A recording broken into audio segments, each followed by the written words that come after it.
Halo saham mania, hari ini kita akan membahas satu saham sawit yang di-request oleh teman-teman kita.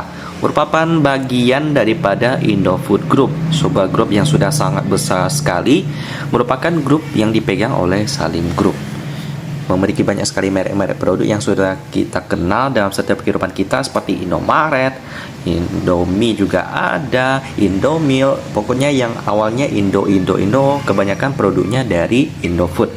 Langsung aja kita bahas emiten sawitnya yang satu ini yang juga memegang LSIP. Jadi ini merupakan induk daripada LSIP. Jadi pastinya lebih gede dan lebih cuandong. Nanti kita akan lihat bagaimanakah secuan mereka. Kita akan masuk ke pembahasan pertama dari nama perusahaannya terlebih dahulu. Namanya adalah Salim Infomas Pratama Tbk dengan kode emiten SIMP atau kita panggil aja SIM. Dimulai dari beritanya terlebih dahulu, kita coba baca. Laba bersih melesat 21% karena mereka udah lapor untuk laba tahun 2022 dari 4 kuartalnya sudah dilaporkan.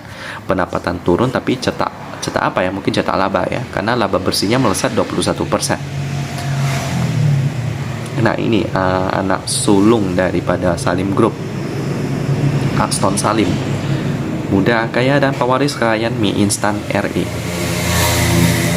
dan lain-lain. Kayaknya sih aman-aman aja. Oh ini ada sidang perkara karakter. Ini kita coba baca ya. Oke, kita coba lanjut. Kita lihat baca beritanya tentang karakter ini. Praktik yang memonopoli pasar, mengendalikan harga yang dapat merugikan masyarakat. Ini dia, KPPU. Udah memasuki fase akhir, yakni pemeriksaan terhadap para terlapor. Nah ini agak berbahaya nih SIM nih, kayaknya mereka juga termasuk di dalamnya.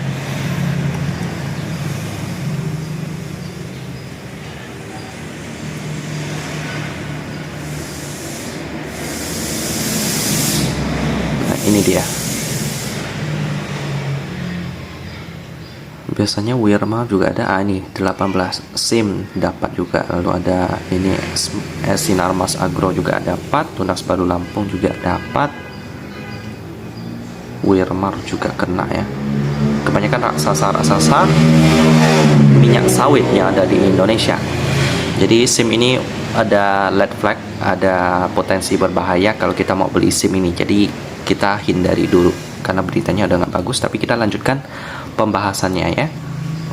Kita lihat dulu, SIM ini didirikan pada tahun 92, jadi udah lama banget. Lalu pada tahun 97 mereka bergabung dengan Salim Group ya. Untuk produk-produk mereka ada divisi perkebunan dan divisi minyak dan lemak nabati. Untuk lebih lengkapnya produk mereka ada apa aja, kita lihat di sini ya. Jadi mereka ini memiliki lahan inti seluas 300 ribuan hektar, di mana 83%-nya itu ditanami sawit, 5%-nya lagi ditanami karet, lalu 5%-nya lagi ditanami tebu, lalu sisanya adalah tanaman-tanaman lain seperti kakao dan teh. Sehingga produk mereka itu ada beberapa diantaranya pastinya tandan buah segar dari sawit, lalu ada juga karet, lalu ada gula, kakao, dan teh. Jadi memang mayoritas masih dari sawit sih, tapi ada diversifikasi dikit. Nah ini produk-produk mereka ada Bimoli, Amanda, D5, Happy, Palmia juga ada. Ini semuanya produk-produk kelapa sawit sih. Jadi bagaimanakah prospek perusahaan yang bergerak di bidang consumer good? Harusnya bagus dong ya. Jadi pastinya bagus. Selanjutnya kita akan lihat dari fundamentalnya dulu, pemegang sahamnya, di mana ada porsi masyarakat memegang 19%. Lalu ada Indofood Agro Resource. Kita coba cari ya, Indofood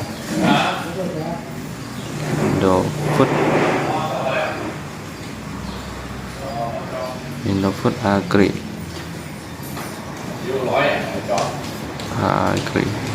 Resource Ltd SIMP. Kita masuk ke news, kita coba lihat 50 tahun sejarah orang terkaya, kelangkaan minyak goreng sejak awal 2022. Oke, Bimoli. Baik, aman aja sih dari pemegang sahamnya, cuman dari SIM-nya ini agak berbahaya karena ada diperiksa oleh KPPU ya. Selanjutnya porsi masyarakatnya 19% masih aman, di bawah 50%. Selanjutnya kita lihat laporan keuangannya di langsung websitenya langsung. Karena di IDX itu lagi ada maintenance, jadi kita nggak bisa buka, kita langsung buka dari websitenya aja. Nah ini dia. Ini auditornya sudah lihat. Menurut opini mereka, laporan keuangan konsolidasian terlampir menyajikan secara wajar, jadi aman ya. Baik, kita langsung lanjut ke laporan keuangannya. Kalau tidak wajar itu yang berbahaya, ataupun wajar dengan pengecualian. Jadi itu kayak ada yang nggak beres di dalam laporan keuangannya. Nah ini dia, kita lihat dulu kasnya. Kasnya 694.000 juta rupiah. Itu berarti sekitar 694 miliar rupiah. Kita coba cek liabilitas jangka pendeknya. Lebih gede ya, 9,6 triliun. Bedanya hampir 10 kali lipat sepertinya ya. Kita coba lihat kasnya. Oh bentar, masih ada kas 3,6 triliun. Jadi kalau ditotalkan kasnya itu sekitar 4,3 triliun. Dengan liabilitas jangka pendek 9,4 triliun. Jadi bedanya sekitar hampir 3 kali lipat sih. Cuman masih lebih gede dikit. Cuman kasnya masih belum cukup bayar hutang jangka pendek, jadi kurang bagus sih. Ditambah berita tadi tentang Carter, nah lebih nggak bagus lagi nih. Pendapatan dari kontrak dengan pelanggan 17 triliun ya, lalu dikurangi dengan beban dan lain-lain. Ya dapatlah labanya sebesar 1,1 triliun, 1,2 dibulatkan di sini. Kita langsung masuk ke pencarian ya. Di sini bisa cari nggak ya? Oh bisa. Kita lihat yang tadi, pendapatan dari kontrak dengan pelanggan. Pendapatan dari kontrak.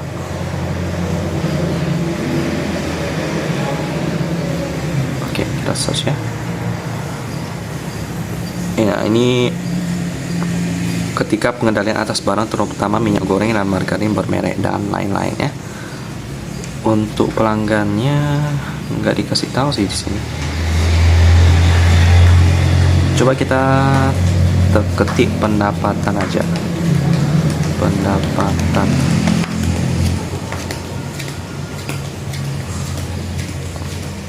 Kita lihat pendapatannya dapat dari mana. Tapi udah jelas sih, sepertinya pastinya dapat dari kelapa sawit. Nah ini dia. Nah, ada domestiknya tinggi banget 10 triliun.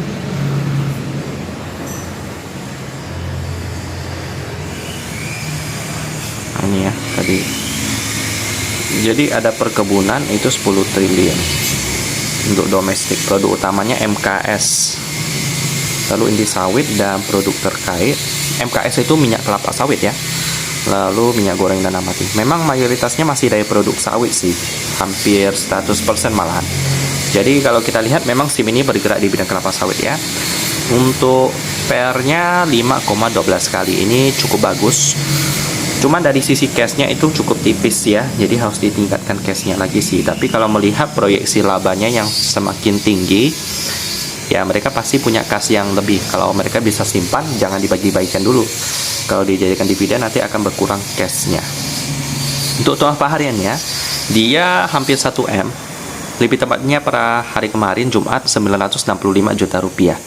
Dan inilah pergerakan sahamnya ya. Sudah cukup naik. Cuman salah satu kekurangan SIM ini dari pemegang sahamnya atau dari perusahaannya langsung itu kemungkinan terlibat dalam Carter minyak goreng yang kemarin yang menaikkan harganya sampai sekitar 2 kali lipat itu. Hampir. Jadi ini agak berbahaya sih. Lalu keuangannya juga kurang sehat. Jadi kalau mau perusahaan sawit yang lebih aman, yang bisa dijadikan referensi, mungkin dalam watchlist premium saya nggak ada sih. Nah ini dia, nggak ada perusahaan sawit sih di sini. Kebanyakan sih batu bara ya. Tapi kalau mau perusahaan sawit, mungkin saya bisa sarankan CSRA, itu lebih menarik. Labanya PR-nya 3 kalian. Lalu juga tidak memiliki kasus Carter untuk sekarang ya. Jadi ya boleh dilirik-lirik, atau kalau mau yang lain ITMG juga boleh nih, bentar lagi bakal bagi dividen gede nih. Jadi silakan dipilih. Untuk SIM ini saya belum terlalu sarankan. Gitu aja pembahasan tentang SIM perusahaan sawit daripada Salim Group. Saya tutup dan kita ketemu lagi di video selanjutnya.